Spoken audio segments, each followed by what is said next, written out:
Lo que van a escuchar a continuación es una predicada de Iglesia Camino Guadalajara. Dice un dicho popular que el enemigo de mi enemigo es mi amigo, ¿verdad? Entonces aquí se confabulan ambos porque tenían como enemigo a Jesús y buscan la manera de apresarlo, de hacerlo caer en una trampa. Exigen aplicar la ley de Moisés. Ellos eran muy buenos para esto, sabían bien lo que la ley decía y fueron y confrontaron a Jesús para decirle: ¿qué dices tú de esto? ¿Verdad? También Jesús les responde con una contundente frase: el que usted es libre de pecado, les dice, y esto los confronta con su propia naturaleza. Los acusadores se van, es otra parte de lo que vamos a ver. Solo quedan Jesús y la mujer, y Jesús le pregunta a ella: ¿nadie te ha condenado? ¿Dónde están todos los que decían que tú eras mala? ¿Verdad? Y esto nos da un cuadro completo de lo que vamos a aprender ahora. Y como primer punto, bueno, como un antecedente quiero dárselos porque esto es importante, para que todos sepamos esto. Esta porción de la Escritura, y lo voy a decir con toda premeditación, alevosía y ventaja, es de dudosa procedencia. Porque en los escritos originales no estaba. Esta escritura no la menciona ninguno de los padres de la iglesia. No la mencionan para nada. Y en algunos escritos antiguos de la Biblia ni siquiera está. Se cree que esta fue insertada después de un tiempo y que no coincide con el estilo literario de Juan. Y podríamos pensar que fue injertada ahí en ese. De hecho, en algunas versiones está puesta en diferentes pasajes de la Biblia, del libro de Juan, pero en diferentes capítulos. ¿Y qué podemos aprender de esto? Bueno, ¿quiere decir que esto no es palabra inspirada, que no debemos de enseñarla? ¿O quiere decir que aunque no estuvo ahí en un origen, fue inspirada por Dios y alguien la puso? ¿Por qué? Porque coincide perfectamente con la personalidad del ministerio de Jesucristo. Por eso se ha enseñado durante muchos años. Y para efectos de doctrina y de enseñanza, pues la vamos a tomar como palabra de Dios, porque así es, está escrita en la Biblia, en la Reina Valera 60 que tú tienes. Y la puedes encontrar en la Nácar Colunga, en la Latinoamericana, en Dios Habla Hoy, en Palabra de Dios para Todos. Allí está este pasaje. ¿Por qué? Porque al final de cuentas se aceptó como palabra de Dios. Pero quería que supieras esto, porque tal vez lo escuches por ahí y puedas pensar que estamos enseñando algo que no tiene un sustento espiritual correcto. Pero no. Esto fue enseñado por Dios, escrito por un escriba, por una persona que fue inspirada por Dios y lo colocó en ese lugar porque consideró que allí debería de estar. Y nosotros lo creemos y lo enseñamos. ¿Por qué? Porque tiene mucha enseñanza para nosotros, porque es espiritual lo que vamos a aprender hoy. Y vamos a ver el punto número 1, la trampa de los acusadores y la condición humana. Los líderes religiosos, vamos a poner la escena en contexto. Jesús se va, dice el versículo 1, y Jesús fue al monte de los olivos, y al día siguiente por la mañana volvió al templo, y todo el pueblo venía a él. Jesús atraía a las multitudes y estaban otra vez escuchándolo. Pero como él estaba fuera del lugar donde se reunían los judíos, de tal manera que todos los que iban podían acercarse a él, porque si él hubiera estado del lado de los judíos, pues no hubiera podido acercarse a la multitud. Porque había personas que no eran judías que también estaban escuchándolo. Y esto nos da como referencia que Jesús atraía a mucho tipo de personas. Judíos, no judíos, publicanos, pecadores, escribas, fariseos. La gente iba a escucharlo. ¿Sí? Y estos señores llegan con una mujer, pero no para que se aplicara justicia sobre ella, sino para ponerla como cebo, para hacer caer a Jesús. El propósito de ellos no era que la mujer fuera juzgada por su pecado, sino lo que querían ellos era hacer caer a Jesucristo, que él cometiera un error por lo cual podrían culparlo y pudieran decir que él era un falso maestro. Hay un comentario que dice que llevaron a la mujer no con el fin de que el pecado fuese juzgado, sino para tratar de enredar y condenar a Jesús. Lo que ya les estoy diciendo. Los fariseos y los saduceos llevaron a la mujer como un trofeo moral. O sea, vamos a llevarla para que Jesucristo entre en un dilema y no pueda resolverlo. Y entonces lo vamos a acusar. Y le dicen a él, maestro, como si ellos lo consideraran realmente un maestro. Recuerdan que vimos anteriormente que no lo consideraban maestro porque no había sido educado en el Sanedrín, en la sinagoga, por ningún erudito. Por eso decían, ¿cómo este señor sabe tanto? Nadie ha hablado como él. ¿Recuerdan eso, verdad? Entonces, pues le dicen maestro hipócritamente, ¿no? Comienzan las hipocresías desde el principio. Le dicen a él, maestro. Hicieron después referencia a un mandamiento que estaba escrito en la ley. Y le dicen así, dice así el mandamiento: si fuere sorprendido alguno acostado con una mujer casada con marido, ambos morirán.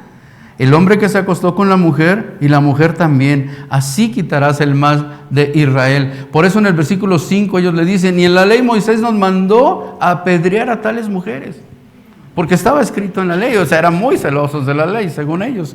Y vienen con este argumento para decirle a Jesús, ¿tú qué piensas? ¿Tú qué opinas? Pero yo les quiero preguntar algo. ¿Escucharon lo que leí? Esto está en Deuteronomio, si lo quieres ver después, 22, capítulo 22, versículo 22. Y dice así, el que fuere sorprendido acostado con una mujer casada, con marido, ambos dos, morirán. El hombre que se acostó con la mujer y la mujer. Y yo me pregunto, ¿por qué solo llevaron a la mujer?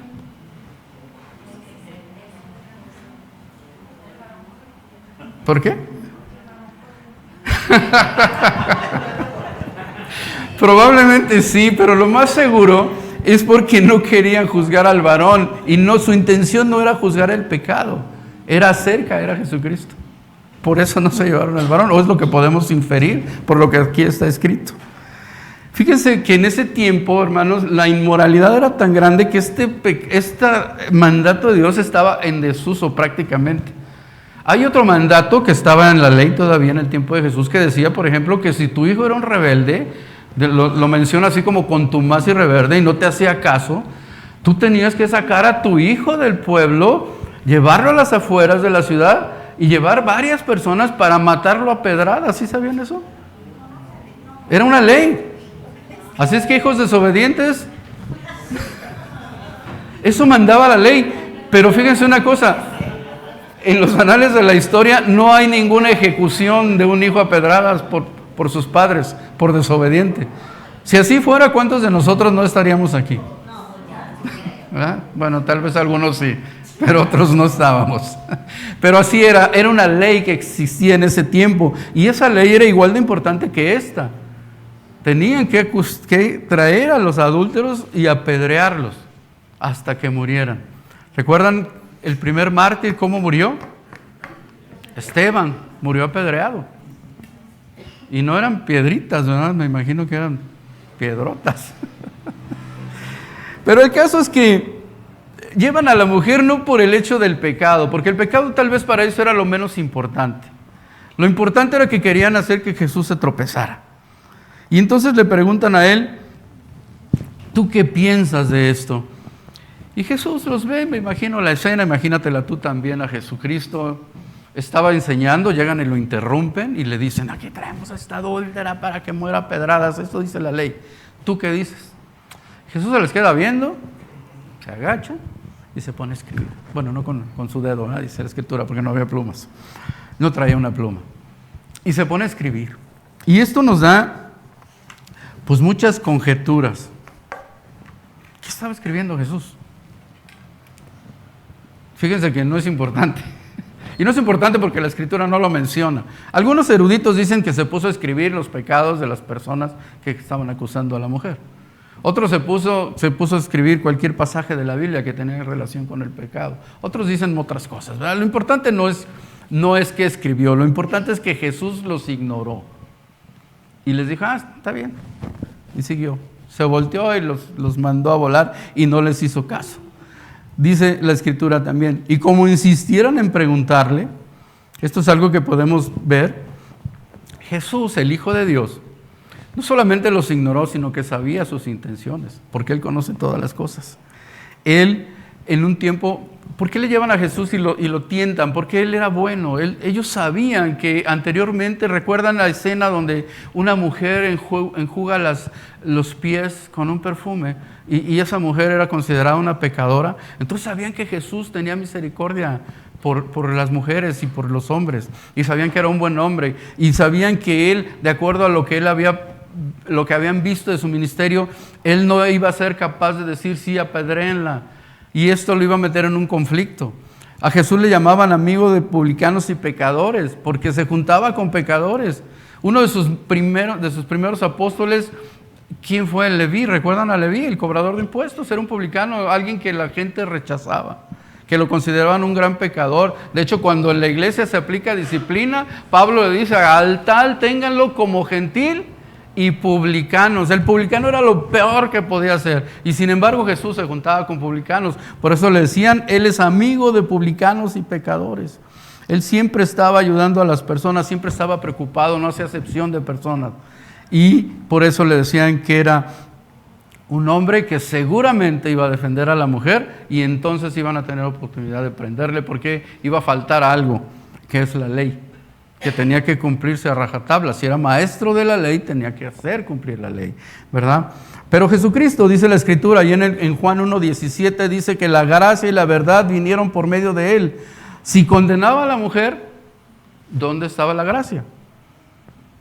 Pero si pasaba por alto el pecado, entonces también estaba faltando a la ley.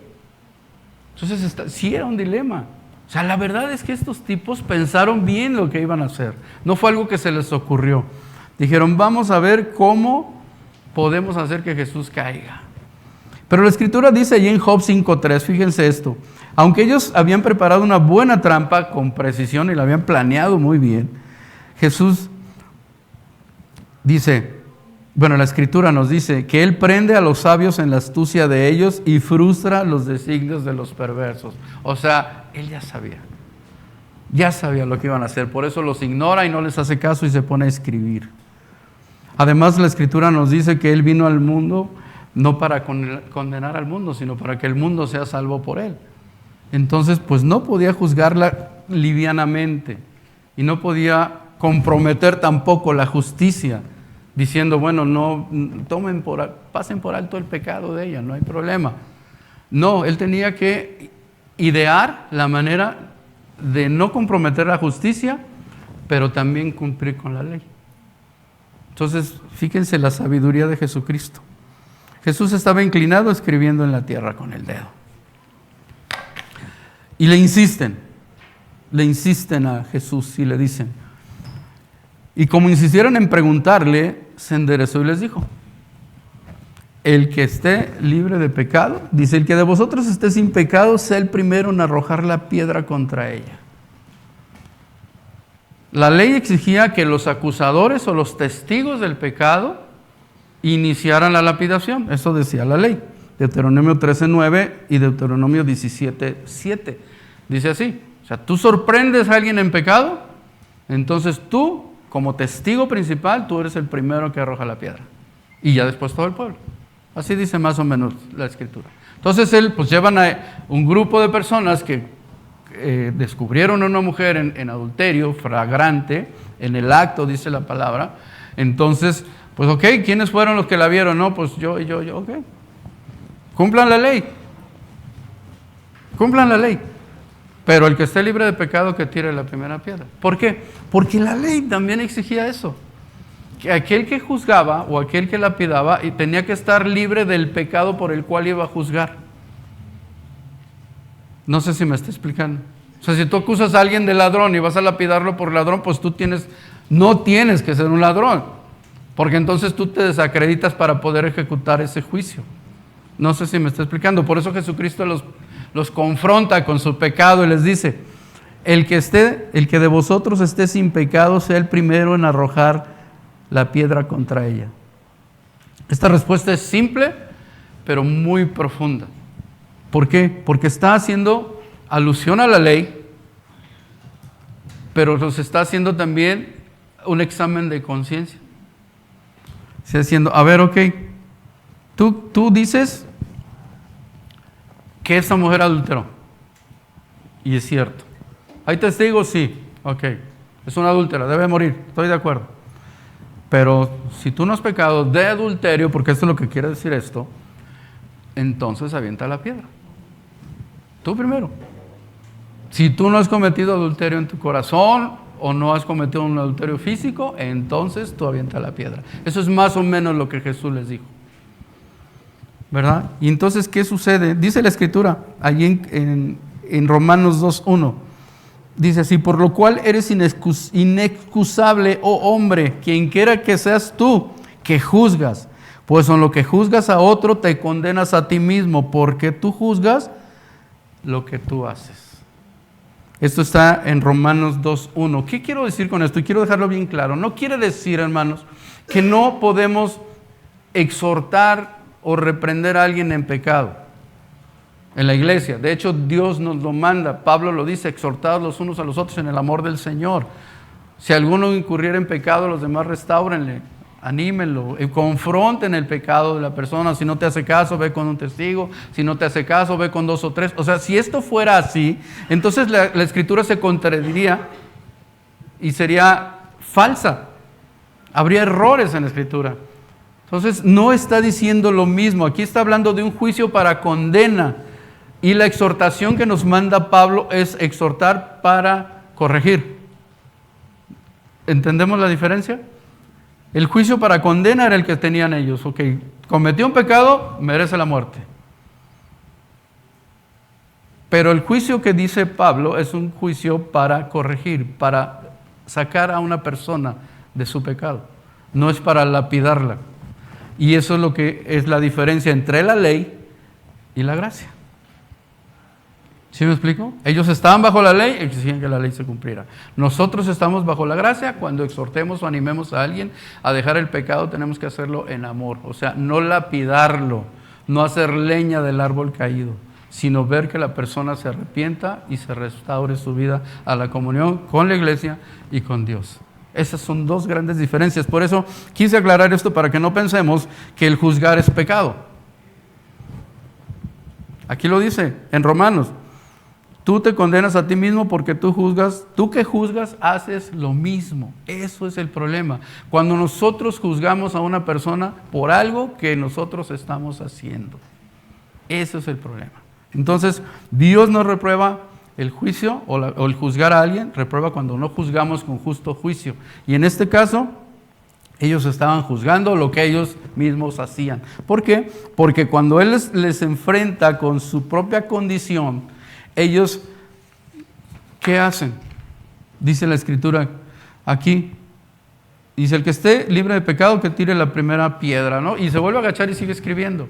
O sea, los vuelve a ignorar y les da un tiempo.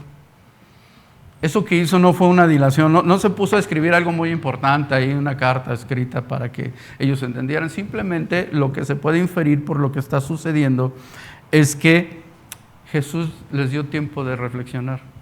Le dijo: ok, estás libre de pecado, ¿no has cometido adulterio? Avienta la piedra. Y se voltea y sigue escribiendo. Los vuelve a ignorar. ¿Y qué pasa en el corazón de las personas? Son confrontados con su conciencia. ¿Tú nunca has sido confrontado con tu conciencia? ¿Nunca te has sentido culpable de algo?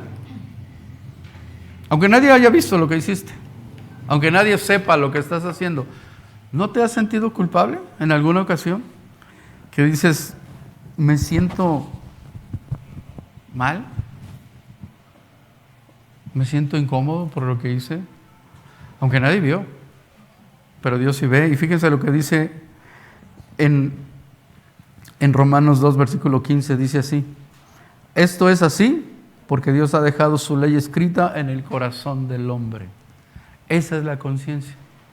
Y esa misma conciencia estaban estas personas que acusaban a la mujer. Por eso cuando Jesús los confronta con su pecado, ellos dice que poco a poco comenzaron a soltar las piedras, desde los mayores hasta los más chicos. Y aquí no habla de niños, porque los niños no lapidaban, obviamente eran hombres adultos todos, pero habla de viejos y jóvenes. Entonces sueltan la piedra cada uno y se van. Empiezan a irse. Cuando Jesús voltea otra vez a verlos, pues resulta que ya no había nadie. Y entonces aquí entramos al punto 2, la respuesta de Jesús: justicia y misericordia. Y quedó solo Jesús y la mujer que estaba en medio. Fíjense una cosa curiosa. Los acusadores se van, Jesús distraído escribiendo en el piso y la mujer se queda ahí. ¿Por qué crees que se quedó la mujer?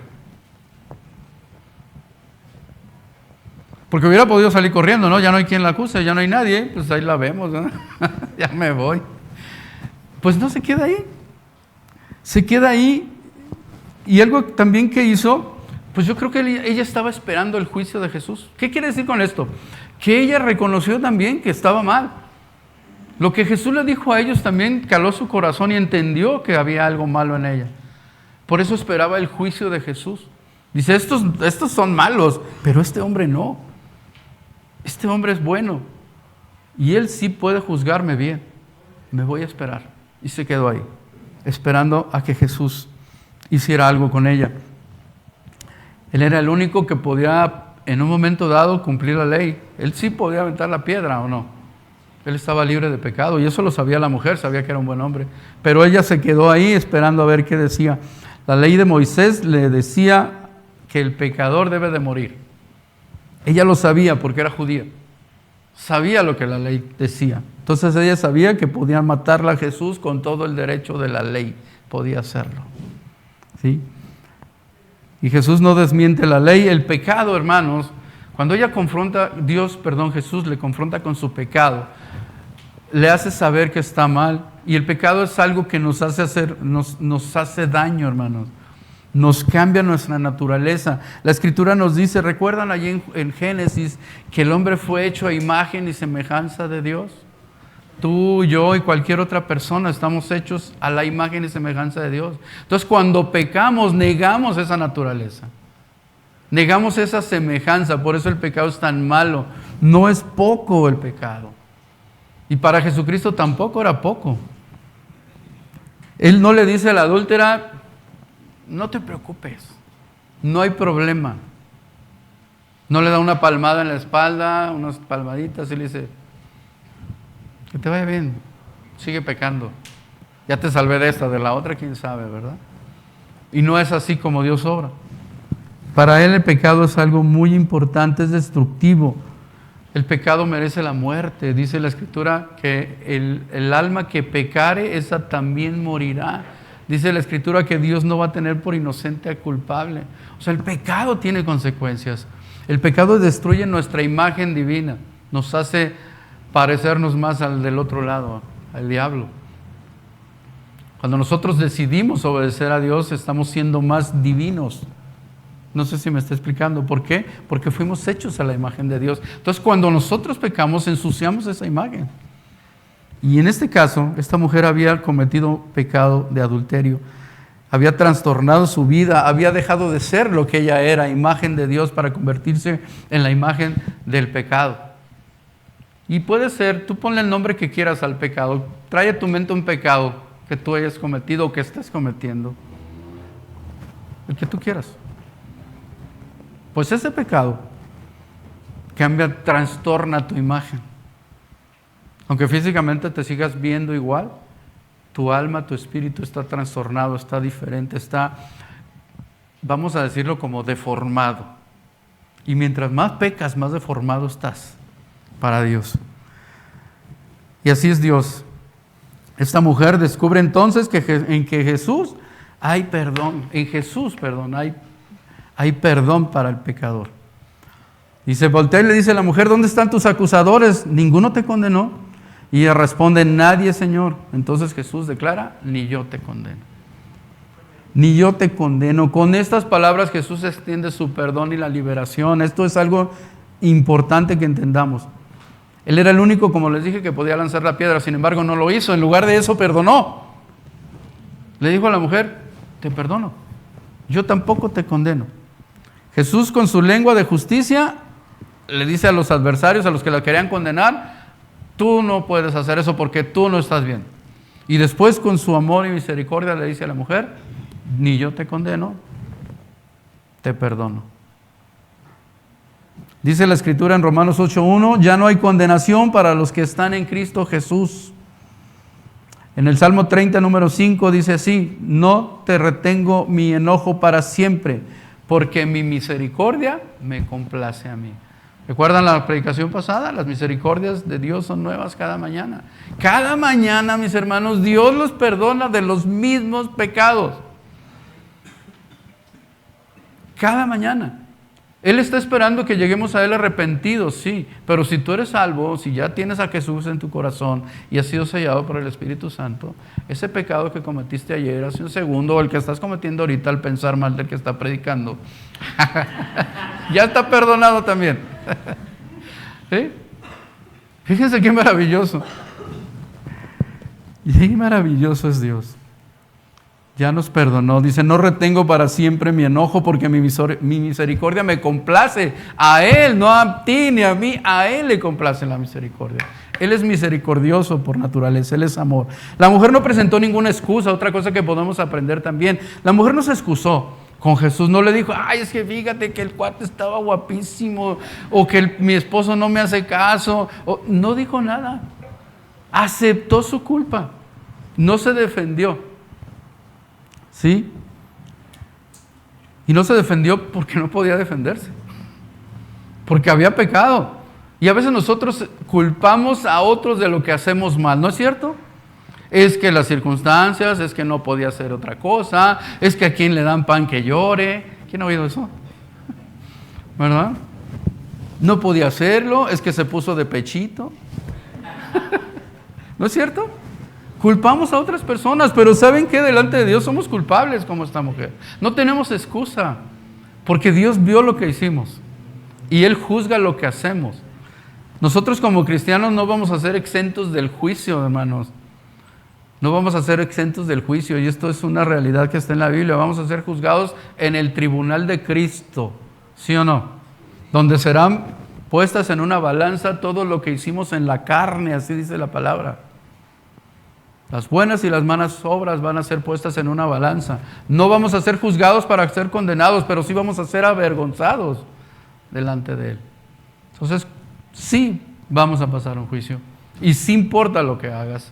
Y sí tiene una consecuencia en tu vida el pecado, como lo tuvo con esta mujer. Jesús no niega el pecado, como les dije, pero entonces Él quiere redimir el corazón de la mujer. Y aquí podemos aplicar el propósito de Jesús, por lo cual la perdona. Dice ahí Juan 3:17, porque no envió Dios a su Hijo al mundo para condenar al mundo, sino para que el mundo sea salvo por Él. Pero la pecadora, algo que no sabía esta mujer, es que ella fue perdonada y no murió en ese momento. Pero ella no sabía que alguien sí iba a morir a causa de su pecado. Alguien iba a pagar el costo de ese pecado. A Jesucristo le costó el pecado de esa mujer. Le costó su vida. Murió por ella. Y todos tus pecados, hermano, le costaron la vida a Jesucristo. No fue fácil. Tan no fue fácil que en el monte sudó gotas como de sangre, de cómo estaba de afligido por lo que iba a pasar en su vida. Y le dijo al Padre 2 veces, si puede, Señor, que pase de mí esta copa. Y te lo voy a parafrasear en palabras modernas. Señor, papá, yo no quiero morir por estos. Líbrame de esto, sé lo que me va a pasar. Sé cuánto me va a doler, sé qué representa la muerte en la cruz, físicamente hablando. Pero él también sabía que iba a llegar un momento donde su Padre lo iba a dejar. ¿Por qué? Porque Dios no tiene comunión con el pecado. Dios no puede cohabitar con un pecador, hermanos. No puede. Por eso en el cielo no va a haber pecadores. Por eso somos lavados por la sangre de Cristo y nuestros pecados perdonados, santificados posicionalmente. Si no fuera así, no podríamos ir al cielo nunca. Ni por nuestras obras, ni por nuestra religión, ni por nada. Por eso somos justificados gratuitamente por la fe y ahora tenemos paz para con Dios por medio de nuestro Señor Jesucristo. Eso fue lo que la mujer recibió en ese momento, la justificación de su pecado a través de Jesucristo. Y ella no sabía que esa justificación le iba a costar la vida a Jesús. Ella pensó, ya me salvé, no me morí. Pero nunca se imaginó que el que estaba frente a ella perdonándolo iba a pagar ese pecado por ella. Cristo es el Cordero de Dios que quita el pecado del mundo. Juan 1:29, eso es lo que dice la Escritura. Dice también ahí en 1 de Pedro 2:24, allí Él mismo llevó nuestros pecados en su cuerpo sobre el madero. Cuando consideremos el precio que Él pagó por el pecado de esa mujer, podemos entender cuánto le costó el pecado de nosotros. Hay un canto, nunca sabré cuánto pagó. ¿Recuerdan el canto que a veces hemos cantado aquí? Por mi maldad en esa cruz. Si estás aquí, mi hermano, es porque hay misericordia de Dios, y porque hay gracia en tu vida, y porque Él ya pagó el precio que teníamos que pagar nosotros. Y eso fue lo que podemos aprender de lo que Dios hace con esta mujer. Y por último, el punto número 3, la invitación al cambio de vida y el llamado de la fe. Le dijo así a la mujer, vete y no peques más. No quiere decir que Jesús toma en poco el pecado, no lo banaliza, no lo excusa, no lo ignora. Le pide a la mujer una respuesta de transformación, vete y no peques más. Le pide que abandone el camino del pecado. No le dice a la mujer que va a dejar de ser tentada. Lo único que le está diciendo es no vuelvas a caer en esa tentación. A veces pensamos nosotros, hermanos, que cuando Jesús llega a nuestra vida, todo va a ser color de rosa, que todas las tentaciones van a desaparecer y que nunca vamos a pecar, ¿verdad? Es más, creemos que aquellos pecados con los que estábamos constantemente cayendo van a desaparecer de nuestra vida. ¿No pensaron así ustedes? ¿O se les ocurrió que eso iba a pasar? Pues eso no es cierto, ¿verdad? El pecado está ahí. ¿Por qué? Porque nuestra naturaleza es pecadora y aunque ya somos de Cristo, sigue viendo el viejo hombre aquí. Por eso Pablo dice, revestidos del nuevo hombre.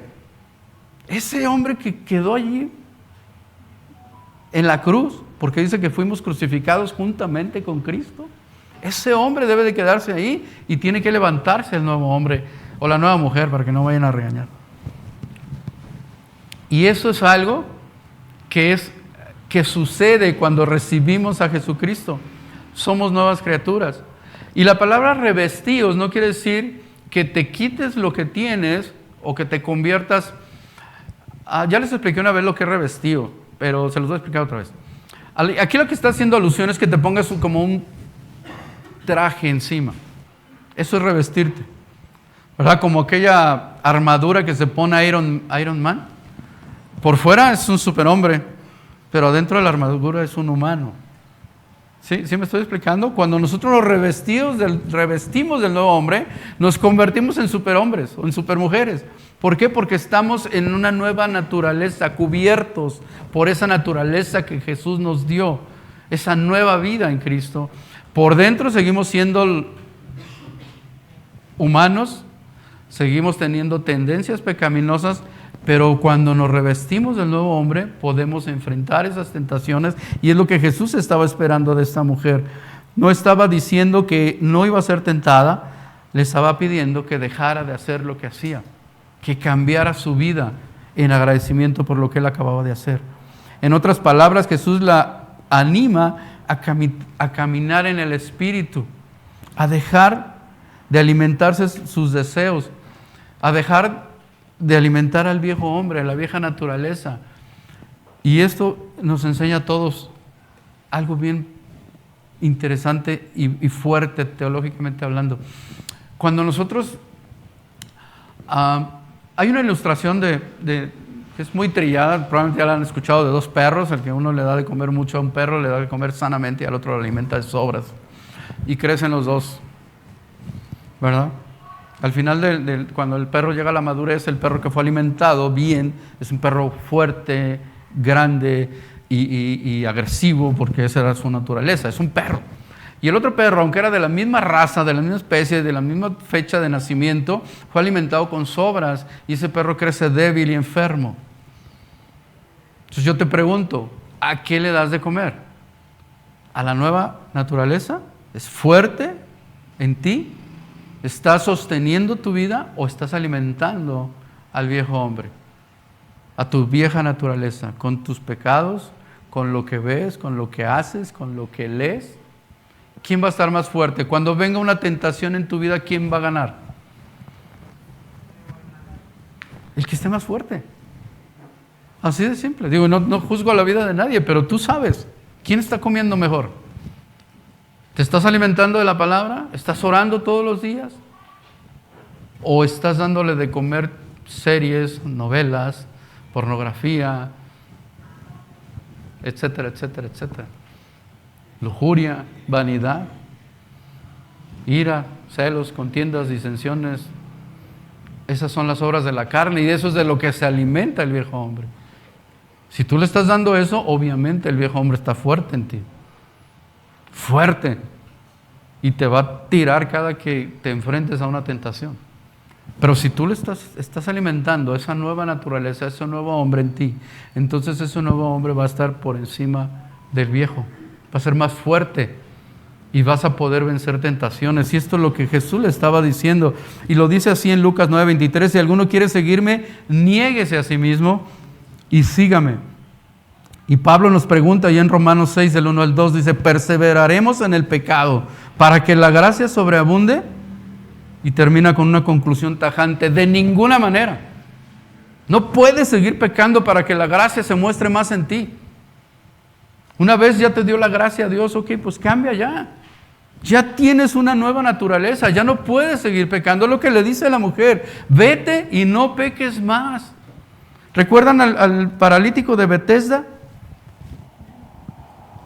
Tal vez no lo apreciamos bien, pero él estaba enfermo por pecado. Y les voy a decir por qué.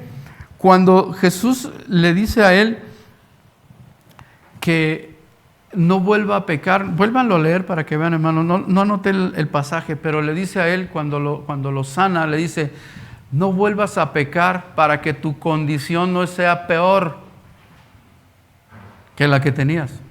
Él estaba enfermo por pecado. El pecado enferma. Léanlo, hermanos, ahí está en la palabra.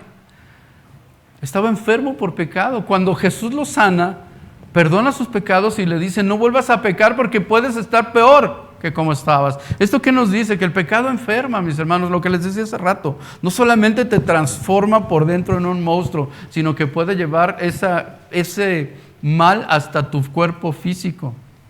Y estar enfermo, y tú dices, ¿por qué no me curo? ¿Por qué me va mal? ¿Por qué no suceden cosas buenas en mi vida? Pues por pecado.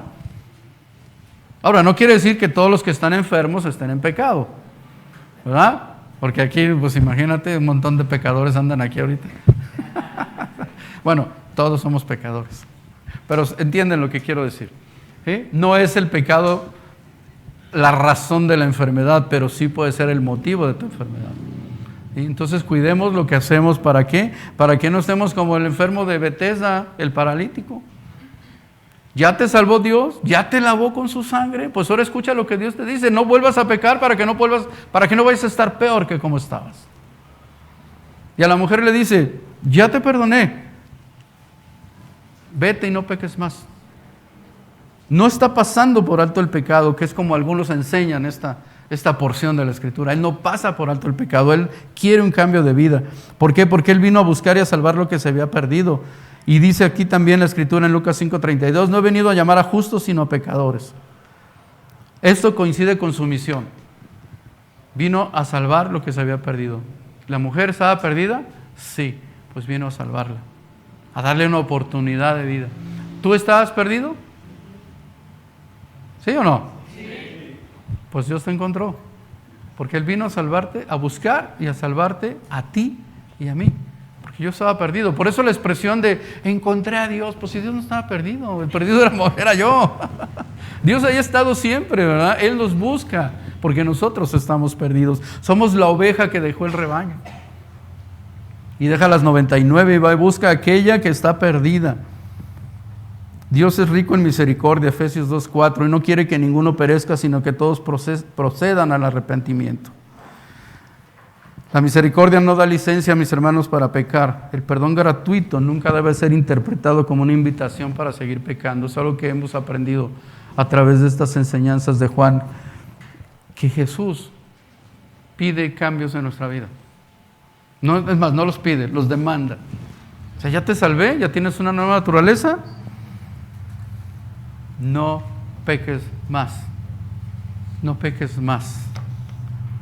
Abandonar el pecado, mis hermanos, es la esencia del verdadero arrepentimiento. Si tú no cambias tu vida, tu arrepentimiento es falso. ¿Por qué? Porque solo fue de palabras. Solo fueron promesas, solo fueron planes, propósitos. Voy a cambiar, voy a dejar de hacer esto, voy a hacer... Pero si no cambias, entonces solo se queda ahí, en un propósito. No hay arrepentimiento. ¿Por qué? Porque cuando hay arrepentimiento en ti, en mí, entonces hay perdón de pecados. Y al perdonarte Dios, y perdonen que sea redundante en eso, cuando Dios te perdona, viene el Espíritu a morar en ti, y entonces tienes una nueva naturaleza, hay un nuevo nacimiento. Por eso el cristianismo está formado por personas nacidas de nuevo, no creyentes, porque creyentes hay un montón, pero el cristiano verdadero es alguien que ha nacido de nuevo y que tiene una nueva naturaleza que Dios ya le dio. ¿Sí? Entonces, ¿tú eres nacido de nuevo? ¿Quién es nacido de nuevo? A ver, vamos a hacer una encuesta. Levante la mano el que sea nacido de nuevo y que esté seguro que ha nacido de nuevo. ¿Sí?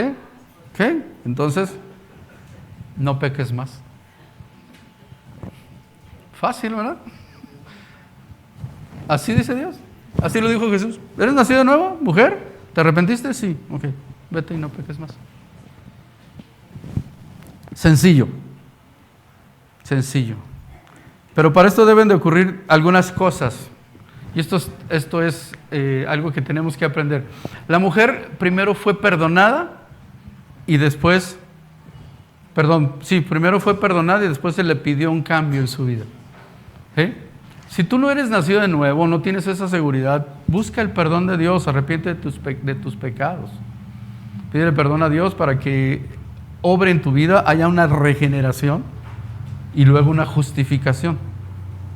Entonces son pasos que hemos vivido todos los que tenemos una nueva naturaleza. Dios nos regeneró, dice que Él pondría en nosotros un corazón de carne. ¿Por qué? Porque tenemos un corazón de piedra. Y ese corazón de piedra nos impide buscar a Dios, dice la Escritura, porque no hay justo ni aun uno, no hay quien busque a Dios, no hay quien haga lo bueno. Ese es el corazón de piedra. Cuando llega Jesucristo a nuestra vida, nos da un corazón de carne, eso se llama regeneración, y ese corazón de carne nos permite creer en el Evangelio. Una vez que creemos, entonces somos justificados delante de Dios. Y luego viene otro proceso, que es la santificación y todo eso que viene en la vida del creyente. Pero aquí lo importante es que nadie, hermanos, ninguno de nosotros pudo cambiar sin la intervención de Dios en nuestra vida. Tal vez intentamos ser mejores, tal vez intentamos ser menos malos, pero al final de cuentas acabamos haciendo lo mismo. La Escritura dice con palabras muy fuertes, dice que el puerco vuelve a revolcarse en el lodo y el perro a tragarse su vómito. Y esta es una comparación que hace la Escritura con nosotros como seres humanos cuando no hay una transformación. Por eso tenemos una nueva naturaleza. Ya ninguno de nosotros es un puerco que se vuelve a revolcar en sus pecados, ni tampoco es un perro que se va a tragar el vómito. Suena fuerte, ¿verdad? Pero está en la Biblia, no es mía. Yo no lo dije. ¿Sí?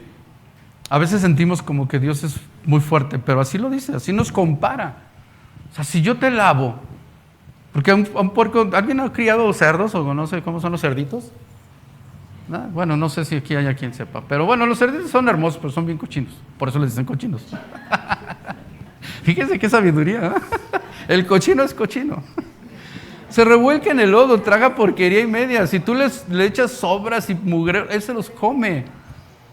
Y no le interesa, lo puedes bañar. Por ejemplo, si ahorita está de moda en algunos países del mundo tener cerditos de mascotas.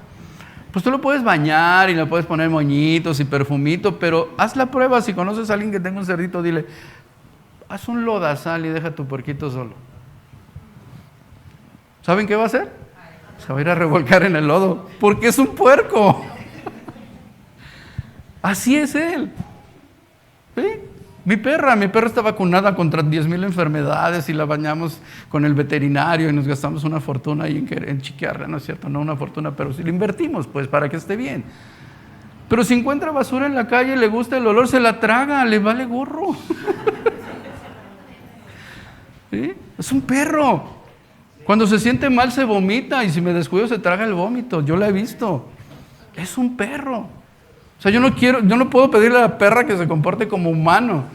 Dios no puede pedirte que te comportes como cristiano si no eres. Si tú no eres nacido de nuevo, Dios no te puede exigir nada.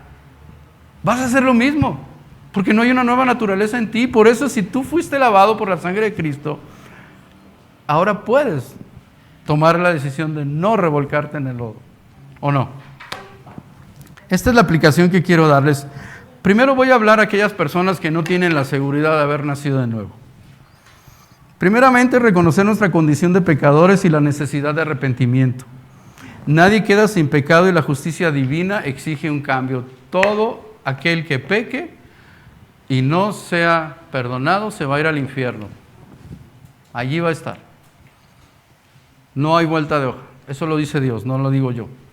Dios dice que el hombre que pecare morirá. Así es de que es el momento de que reconozcas tu condición. Acepta el perdón y la gracia de Cristo como punto número 2. Jesús no te condena como lo hizo con la mujer. Jesús quiere perdonarte. Él vino a perdonar, no vino a juzgar, vino a perdonar y a salvar lo que se había perdido. Así es que reconoce tu necesidad de gracia, de perdón. La gracia es recibir lo que no mereces. La misericordia es no recibir lo que merecemos, el pago por lo que hacemos mal. Y la gracia es lo que nos dan sin merecerlo, la salvación. La misericordia es no consumirnos por el pecado, la gracia es salvarnos a pesar de nuestro pecado. Y eso es lo que necesitamos. Comprométete a vivir de manera distinta. El mismo Espíritu que perdona nos capacita para no satisfacer los deseos de la carne, para no hacer las obras de la carne, como dice Romanos 8:13. Diciendo no a la tentación. En resumen, Jesús nos da una segunda oportunidad. La vida no se ha terminado. Estás vivo hoy, tienes oportunidad. Nadie se va a salvar muerto. No importa cuántas misas, cuántos rezos, cuántos rosarios, no hay oportunidad para el muerto. El que muere, dice la Escritura, es llamado a juicio de inmediato, porque está establecido para los hombres que mueran una sola vez y después el juicio. No hay purgatorio, y esto es una doctrina que no está en la Biblia. Si tienes alguna duda o si crees en eso, platicamos con mucho gusto. No estamos ofendiendo a ninguna doctrina ni a ninguna religión, simplemente estamos hablando lo que Dios dice.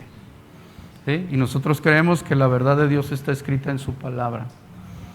¿Sí? Entonces, no hay oportunidad. Si no has recibido a Jesús y te mueres, te resbalas aquí y te mueres, tu eternidad va a estar separada de Dios. Vas a ir al infierno, porque eso es lo que Dios dice. El plan que Dios tiene para los inconversos es castigar su pecado. No hay otro plan, no hay otra fórmula, no hay mentira en esto, porque eso es lo que la Escritura dice. Pero si tú ya eres cristiano, si ya fuiste lavado, entonces te voy a invitar a que hagamos 3 cosas. ¿Sí? La primera, mira compasivamente a los demás. No los juzgues así severamente por el pecado. Sí repréndelos, sí exhórtalos, sí anímalos, pero no los condenes. Si Dios hubiera condenado tu pecado, ¿dónde estaríamos nosotros? ¿Quién de nosotros podría estar aquí? Nadie. Ya hubiéramos muerto por nuestros delitos y pecados, dice así la Escritura. Pero Dios fue compasivo, Jesús fue compasivo y nos perdonó. Él no juzgó nuestros pecados para condenarnos, nos juzgó para confrontarnos con ellos y para hacernos nuevos, para que nosotros nos arrepintiéramos y cambiáramos nuestra vida. Así es que aplica este perdón a las personas que conozcas. No importa lo que hagan, muéstrales el amor de Cristo. Muéstrales que en Cristo hay perdón. Muéstrales que hay oportunidad de cambio. Así como tú cambiaste y yo cambié, ellos también pueden cambiar. ¿Sí? Si Dios está con ellos. Haz un examen personal de tu vida. Examínate a ti mismo y ve si lo que estás haciendo agrada a Dios. Si no hay un pecado que tú estés condenando, que tú estés juzgando.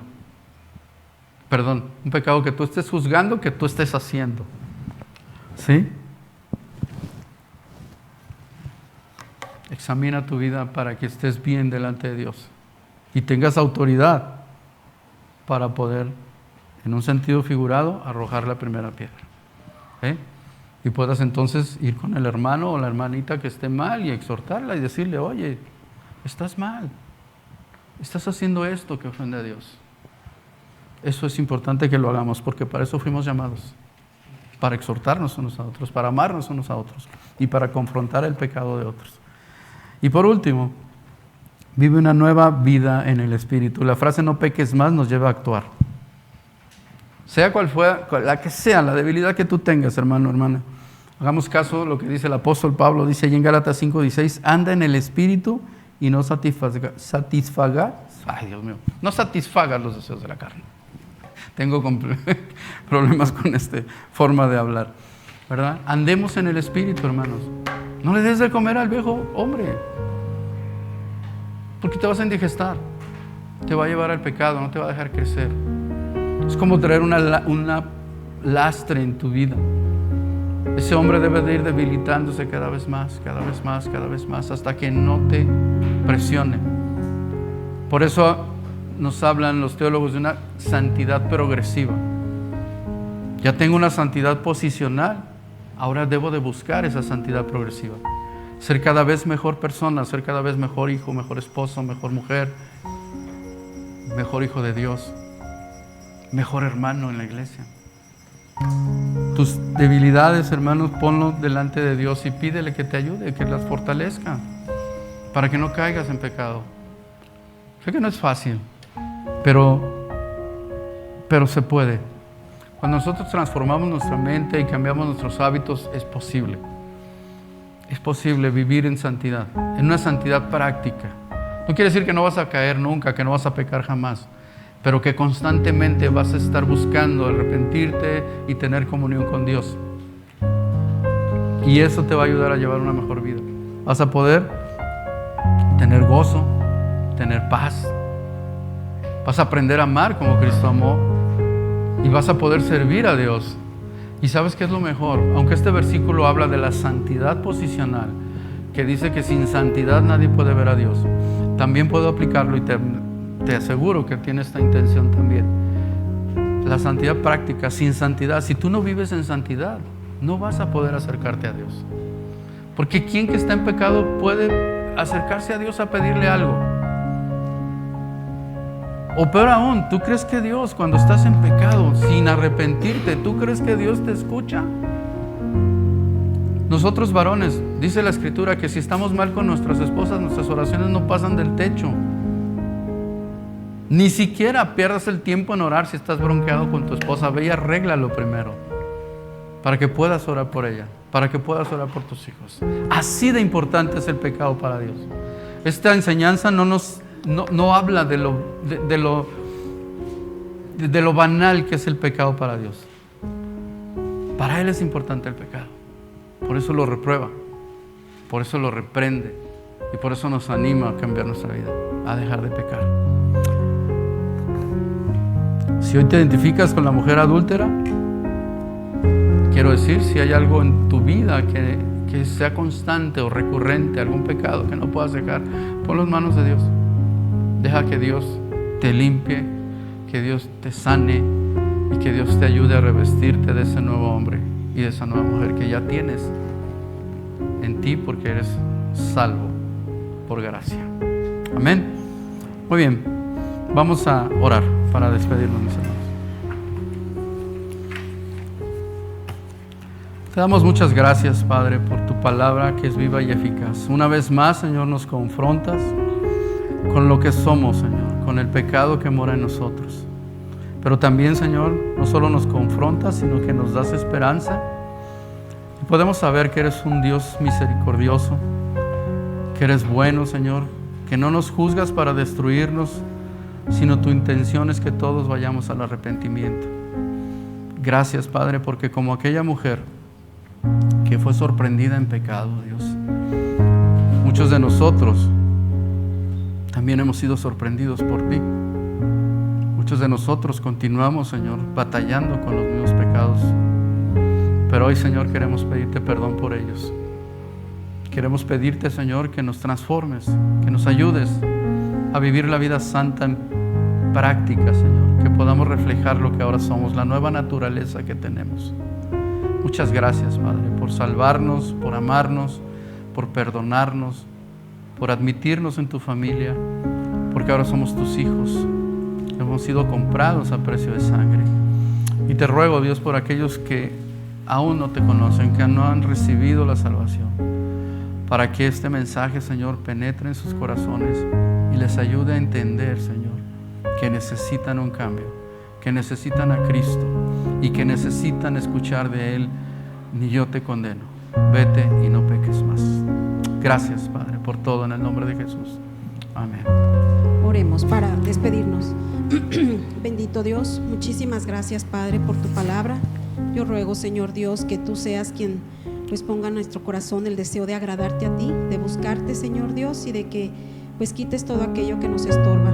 Hoy ruego, Señor Dios, por esta iglesia, por cada familia aquí representada, Padre bendito, porque tú le bendigas, Señor Dios, tú le prosperes, que esta semana, Señor Dios, pues sea bendecida de gran abundancia, Señor, que tú suplas cada necesidad, Señor, en cada familia que está aquí presente, Padre, que tú bendigas su salida y su entrada, Señor, que ahora que los chicos regresan a la escuela, tú les bendigas, Señor, que tú vayas delante de ellos, al cuidado de ellos, Señor Dios, que aquellos que viajan, tú cuides su camino, Señor Dios, que los apartes del mal, Padre bendito, que los que tienen negocio sean prosperados, Señor, porque tú estás ahí, Señor. Gracias por tu cuidado, gracias por tu protección, Señor. Dale salud también a aquellos, Señor Dios, que están quebrantados de salud. Tú provee para cada necesidad, Señor Dios, tanto física como espiritual, como económica, Señor Dios. Tú bendice a esta iglesia, Señor Dios, bendice a cada uno de los hermanos, Señor, y prospérales conforme a tu voluntad. Yo los entrego en tus manos, en el precioso nombre de tu Hijo Jesús. Amén. Amén. Muchas gracias. Y pues le tenemos una sorpresita, hermanita, no se vaya.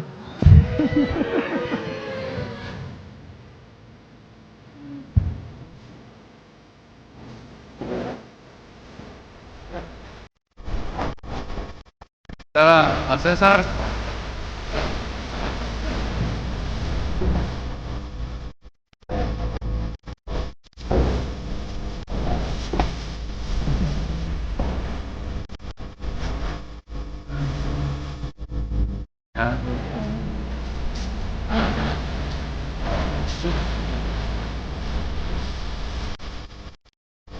Bien.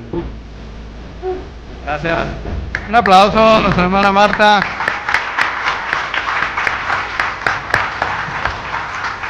Marta, no sé si tus hijos tengan palabras para ti, pero quiero decirte algo de parte de la iglesia. Queremos darte gracias por tu entrega, por lo que haces con las damas, con las mujeres.